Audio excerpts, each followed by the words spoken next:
Bismillah. Assalamualaikum warahmatullahi wabarakatuh. Innal hamdalillah nahmaduhu wa nasta'inuhu wa nastaghfiruh wa na'udzu billahi min shururi anfusina wa min sayyiati a'malina. May yahdihillahu fala mudilla lahu wa may yudlilhu fala hadiya lahu. Wa asyhadu an la ilaha illallah wahdahu la syarika lahu wa asyhadu anna Muhammadan abduhu wa rasuluh. Allahumma shalli wa sallim ala nabiyyina Muhammad wa ala alihi wa ashabihi wa man tabi'ahum bi ihsanin ila yaumiddin. Amma ba'du, ikhwati billah rahimakumullah. Alhamdulillahilladzi bi ni'matihi tatimmu shalihat. Kembali kesempatan ini Allah Subhanahu wa taala memberikan kita kesempatan yang sangat berharga, memberikan kita taufik untuk dapat kembali duduk di majelis yang mulia ini. Semoga Allah Subhanahu wa taala senantiasa memberikan kita ilmu yang bermanfaat dan hadirnya kita di majelis ini bernilai ibadah di sisi Allah Subhanahu wa taala. Allahumma anfa'na bima 'allamtana wa 'allimna ma yanfa'una. Rabbana zidna ilma. Ikhwati billah rahimakumullah.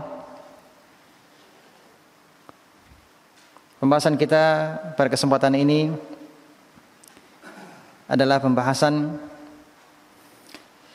tentang apa yang telah kita mukaddimahi atau kita sampaikan pada kesempatan tadi siang. Pembahasan tentang apa? Dalil yang menjadi landasan pembahasan kita di siang tadi. Surat Al-Ikhlas. Taib ahsantum barakallahu fikum. Surat Al-Ikhlas. Pertanyaannya adalah kenapa dikatakan dengan surat Al-Ikhlas? Kenapa dinamakan dengan surat Al-Ikhlas? Kenapa?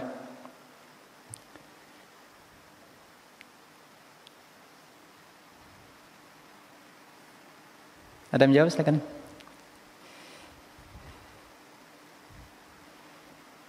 Apakah di surat Al-Ikhlas itu dari ayat yang pertama sampai ayat yang ke berapa ayat? 4 ya. Pertama dan keempat itu terdapat kata Al-Ikhlas? Tidak.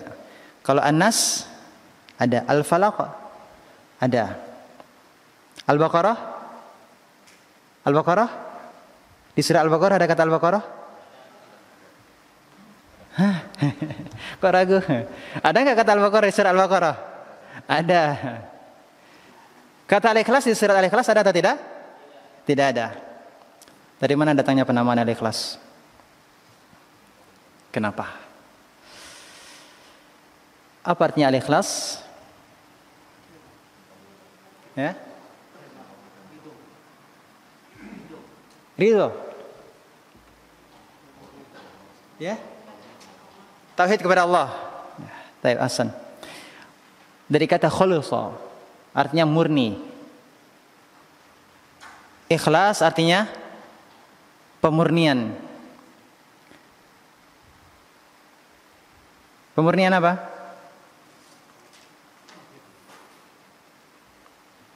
Hah? Pemurnian tauhid. Ya, Hasan. Nah, pemurnian tauhid.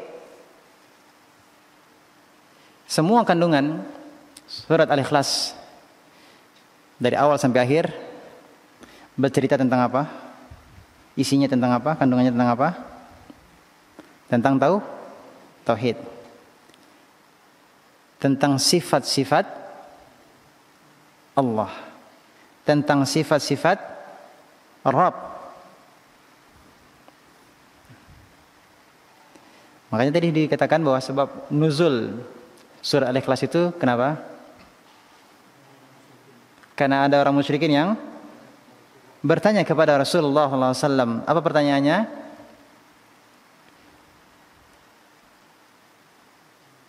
Apa pertanyaannya? Unsub lana rabbak. Sebutkan kepada kami tentang sifat Rabbmu. Ya, bertanya tentang sifat Allah. Dan Allah sendiri yang langsung menjawab pertanyaan tersebut dengan menurunkan surat Al-Ikhlas. Ini diantara hal yang penting kita ketahui terlebih dahulu. Diantaranya adalah sebab turunnya surat Al-Ikhlas. Ya, dan kenapa dinamakan dengan surat Al-Ikhlas? Dinamakan juga dengan surat Al-Ikhlas karena surat ini adalah kandungannya itu dikatakan oleh Rasulullah SAW sepertiga dari Al-Quran. Sepertiga dari Al-Quran. Apa maksudnya sepertiga dari Al-Quran? Ada yang bisa menjelaskan kenapa dikatakan dengan sepertiga Al-Quran? Silakan. Apa yang dimaksud dengan sepertiga Al-Quran? Surat Al-Ikhlas ini adalah sepertiga Al-Quran. Rasulullah SAW katakan sulusul Quran, sepertiga Al-Quran. Dalam riwayat yang lain, innaha la ta'dilu thulutsal Quran. Surat Al-Ikhlas ini sebanding dengan sepertiga Al-Quran. Maksudnya apa sepertiga Al-Quran? 2/3-nya lagi apa? Ibadah.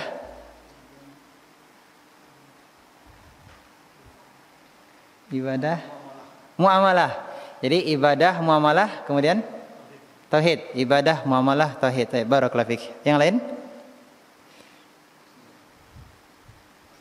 3. Iya Pak, tadi disebutkan ibadah muamalah tauhid. Ada apa menyebutkan yang selain tauhid tadi Pak? Yang 2/3-nya tadi, 2 lagi? Kan ada 3 ya? Berarti kan ada 3. Yang pertama sudah disebutkan tentang tauhid.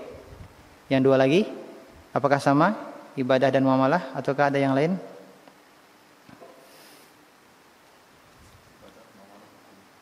Ibadah muamalah hukum. Akidah di mana? 4 dong. Sepertiga. Gimana pembagiannya? Bukan sepertiga lagi, itu berarti 1/4 tibanya. Kan 4 tibanya kan? Ya. Baik. Nah, ini harus kita pahami. Ya. Memahami secara global kandungan Al-Quran, termasuk kenapa surat Al-Ikhlas ini dikatakan sebagai sepertiga Al-Quran. Karena di antara para ulama membagi kandungan Al-Quran itu, ada mengatakan yang pertama adalah masalah-masalah hukum. Masalah-masalah hukum. Ini yang pertama. Kemudian yang kedua, isinya adalah janji dan ancaman. Terkait apa? Surga dan neraka. Ya. Baru yang ketiga apa? Yang ketiga apa? Tentang nama-nama dan sifat-sifat Allah. Nama-nama dan sifat-sifat Allah. Ini ada membaginya menjadi 3 perkara ini. Yang pertama apa tadi? Masalah hukum. Yang kedua, janji dan ancaman. Ya, ini terkenaan dengan surga dan neraka. Yang ketiga, nama-nama dan sifat-sifat Allah. Dan di surat Al-Ikhlas, ya ini, ya, ada pembahasan tentang nama-nama dan sifat-sifat Allah, sehingga orang yang baca surat Al-Ikhlas ini seolah-olah sudah membaca sepertiga dari Al-Quran. Ada juga yang membagi dengan pembagian yang lain. Ada yang baginya pertama masih sama, ya, masalah-masalah hukum. Yang kedua tentang khobar, kisah. Nah, ada yang membaginya, yang pembagian yang kedua apa? Kisah. Ya, tentang kisah. Kemudian yang ketiga tentang akidah dan tauhid. Untuk pembagian yang ini juga berarti Al-Ikhlas masuk mana? Akidah dan tauhid. Dan di dalamnya juga tentu akidah dan tauhid baru membahas tentang sifat dan nama-nama Allah. Sehingga sepertiga bagian ini seolah-olah telah membaca sepertiga. Ya, orang baca surah Al-Ikhlas seolah-olah telah membaca apa? Sepertiga bagian dari Al-Quran. Taib. Nah, ini sebagaimana Rasulullah SAW pernah bertanya kepada para sahabat, ayajizu ahadukum an yaqra sulusal Quran? Apakah di antara kalian tidak ada yang mampu untuk membaca sepertiga Al-Quran? Maka kemudian ada sahabat yang menjawab, bagaimana mungkin itu? Berat bagi kita untuk membaca apa? Sepertiga Al-Quran. Maksudnya membaca sepertiga Al-Quran fi lailah, dalam satu malam. Mereka merasa kesulitan. Kemudian Rasulullah SAW mengatakan, ya, Allahul wahidu As-Samad, sulusul Quran. Allahul Wahid As-Samad, sulusul Quran. Ini maksudnya adalah surat Al-Ikhlas sepertiga Al-Quran. Taib. Terkait dengan surat Al-Ikhlas ini, insyaallah taala setiap kaum muslimin sudah hafal surat Al-Ikhlas ini ya. Insyaallah sudah hafal. Dan surat Al-Ikhlas ini termasuk bagian dari juz amma ya, juz 30, dan juga termasuk surat Al-Mufassal. Al-Mufassal yakni surat yang terpisah-pisah. Surat yang terpisah-pisah, dan memang suratnya surat pendek. Dan ini bagi para ulama membaginya menjadi 3. Al-Mufassal ini dari surat Qaf sampai surat apa? An-Nas. Ada surat mufassal yang panjang, ada surat mufassal yang pertengahan, ada surat mufassal yang pendek. Tiwalul mufassal dari surat Qaf sampai surat Al-Mursalat, juz 29 yang terakhir. Surah Qaf sampai Al-Mursalat, juz 29 yang terakhir. Ya. Kemudian awasitul mufassal, surat mufassal yang pertengahan dari surat An-Naba awal juz 30 sampai surat Al-Lail. Kemudian Qisarul mufassal dari surat Ad-Duha sampai surat An-Nas. Nah, kita dianjurkan untuk mempelajari 2 bagian ini, ya, Qisar dengan awasit, yang pendek dan pertengahan. Awali kita memulai untuk menghafal dan memahami Al-Quran dari An-Naba sampai dengan An-Nas. Terserah, boleh juga dari An-Nas ke An-Naba. Kenapa? Karena surat ini, surat-surat yang Allah turunkan yang masuk dalam kategori juz 30 adalah surat-surat Makkiyah. Ya, kebanyakan berbicara tentang masalah akidah, berbicara tentang tauhid. Ya, beriman kepada Allah, beriman kepada Rasul, beriman dengan hari kiamat, beriman dengan Al-Quran. Inilah pokok-pokok perkara yang ditentang oleh orang-orang musyrikin. Mereka tidak beriman dengan adanya hari kiamat, maka mereka menentang Al-Quran.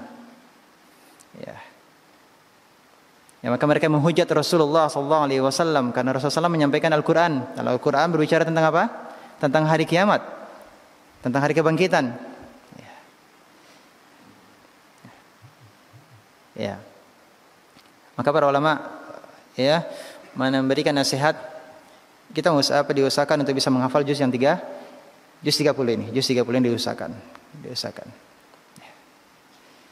Dan memang kebanyakan Rasulullah SAW salat zuhur, ya, asar, isya, itu adalah surat-surat yang dibaca adalah awasitul mufassal dari An-Naba sampai Al-Lail. Ya. Adapun salat maghrib itu adalah Qisarul mufassal antara Ad-Duha sampai dengan An-Nas. Jadi juz 30 ini memanglah surat-surat yang memang dibaca oleh Rasulullah SAW, zuhur, asar, maghrib dan isya. Ya. Apalagi kalau kita sampai memahami apa yang kita baca, akan menambah kelezatan untuk berlama-lama salat. Akan menambah kelezatan untuk berlama-lama salat. Nah, nanti salat subuh baru tiwalul mufassal antara surat Qaf sampai dengan Al-Mursalat 29 yang terakhir. Dan untuk mempelajari tafsir juga begitu metodenya. Dari Qisal, awasit, kemudian tiwal mufassal, baru surat-surat yang panjang. Kenapa? Kalau kita dalami, kita pelajari yang al-mufassal, insyaallah taala itu kan lebih banyak berfaedah. Banyak pelajaran yang bisa kita ambil. Berbeda dengan surat-surat yang panjang. Maka kalau mau belajar tafsir, metodenya adalah diawali dari surat-surat mufassal terlebih dahulu. Ya, ini sedikit faedah tentang surat mufassal. Taib.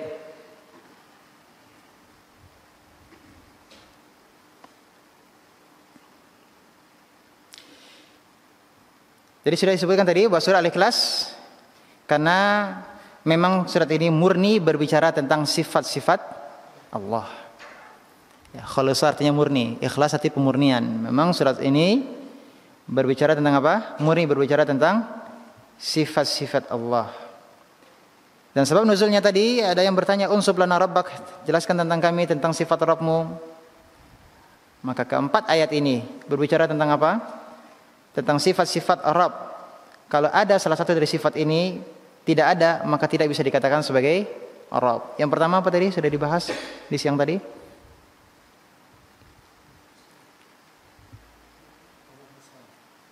Tuhan itu adalah Maha Esa, ya. Tuhan itu adalah harus Maha Esa. Yang kedua,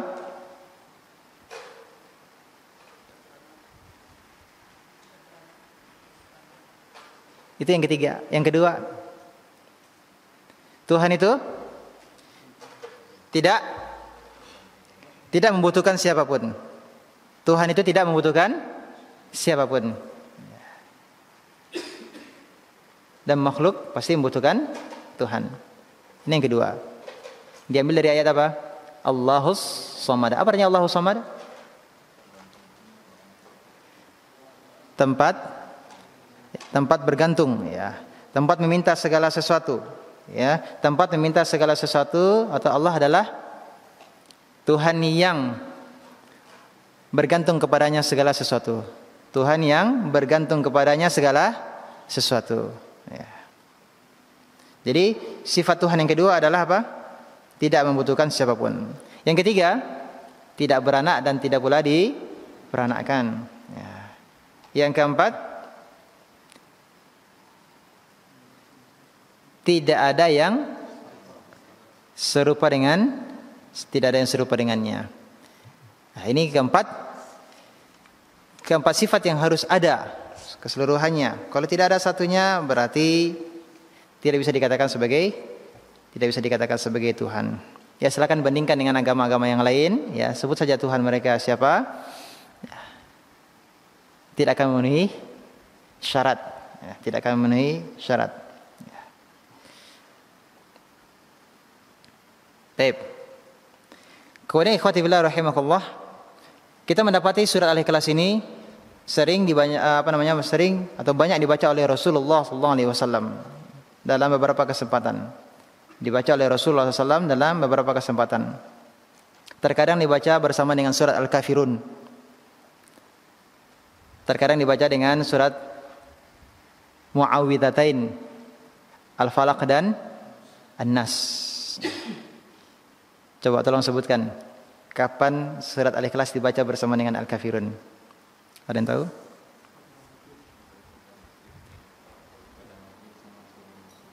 Ba'da maghrib sama sebelum subuh. Taib, salat sunnah ba'da maghrib dan sebelum subuh. Taib.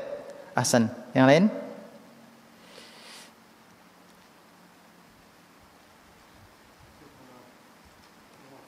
Setelah tawaf. Ahsan. Setelah tawaf.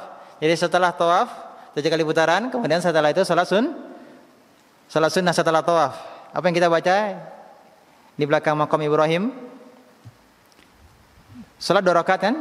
Yang pertama adalah surah Al-Kafirun, ya, setelah Al-Fatihah. Kemudian yang di rakaat yang kedua setelah Al-Fatihah baca Al-Ikhlas. 6. Ahsan. Yang lain? Salat Jumat. Bukan? Hah? Witir. Witir kapan baca? Yang terakhir. Di rakaat terakhir. 2 terakhir, ya. Yang pertama adalah Al-A'la, rakaat pertama. Rakaat yang kedua adalah Al-Kafirun. Rakaat yang ketiga adalah Al-Ikhlas. Ahsan. Nah, sahih. Sudah? Ada lagi? Ada lagi? Sudah. Ya. Kemudian yang lain yang tidak ada surat Al-Ikhlas, tidak bersama dengan Al-Kafirun. Yuk kita baca Al-Ikhlas sesudah salat. Zikir, ya, sesudah salat ada zikir pagi, zikir petang, kemudian sebelum tidur? Ya, sebelum tidur, ya. Ya. Ini saat-saat di mana kita membaca surat Al-Ikhlas. Jadi sebenarnya beberapa kali kita membaca surat Al-Ikhlas dalam sehari. Ya, beberapa kali kita membaca surat Al-Ikhlas dalam sehari. Alangkah baiknya kalau betul-betul kita memahami apa yang kita baca. Nah, di antara keutamaan surat Al-Ikhlas tadi sudah disebutkan. Apa tadi?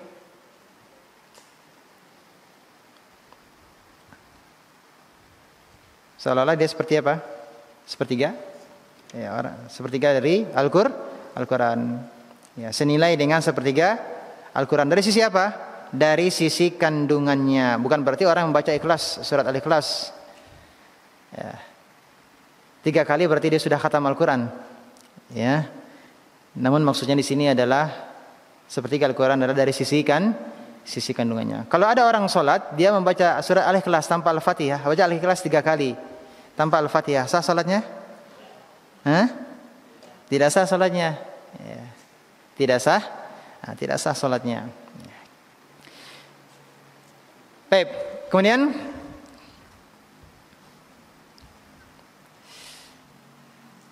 dari sini bahwa kita mengetahui bahwa Al-Ikhlas, ya, ini memiliki kedudukan yang tinggi, ya, memiliki keutamaan yang besar. Ya. Surah Al-Ikhlas ini disebabkan karena apa? Pembahasan tauhid.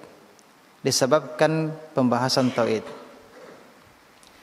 Sama seperti Rasulullah SAW bertanya tentang ayat apa yang paling agung di dalam Al-Quran.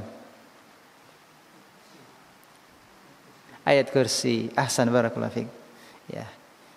Ayat kursi adalah ayat yang paling agung di dalam Al-Quran. Sebagaimana Rasulullah SAW bertanya kepada seorang sahabat, "Ya Abul Munzir, ya Abul Munzir, ya wahai Abul Munzir, atadri ayya ayatin min kitabillahi a'zam?" Apakah engkau tahu ayat apa yang paling agung di dalam Al-Quran? Kemudian beliau membaca ayat kursi. Kenapa ayat kursi dikatakan sebagai ayat yang agung? Karena apa? Kenapa yang paling agung? Kenapa ayat kursi dikatakan sebagai ayat yang paling agung? Ya? Kesempurnaan dalam memuji Allah. Nah, coba kita lihat, kita tes paham atau tidak dengan terjemahannya. Ayat kursi, Allahu la ilaha illa huwal hayyul qayyum. Apa artinya al-hayyul qayyum? Ya? Al-hayyul qayyum. Yang hidup kekal, ya. Ya. Al-Qayyum yang terus-menerus mengurus makhluknya. La ta'khudhuhu sinatu wala naum. Yang ngantuk yang mana? Naum tidur, ngantuk sinah. La ta'khudhu artinya ya, tidak diliputi atau tidak ditimpa. Ya, tidak mengalami sinah, tidur, ya, ngantuk, wala naum, ya, tidur, ya. Lahu ma fis samawati wa ma fil ard. Allah lah yang memiliki apa-apa yang ada di langit dan yang di bumi. Kemudian man dzal ladzi yashfa'u 'indahu illa bi idznih, artinya man dzal ladzi yashfa'u 'indahu illa bi idznih.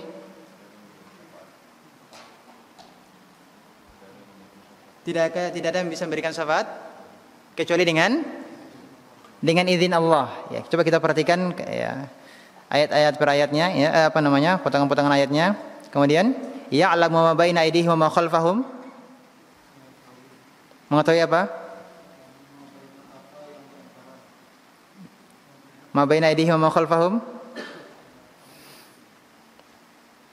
Apa yang di hadapan mereka dan di belakang mereka. Wala yuhituna bi syai'in min 'ilmihi illa bima syaa'.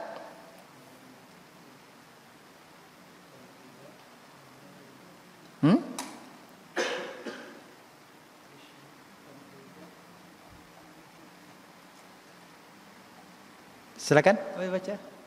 Dan selain illa bima syaa', kecuali dengan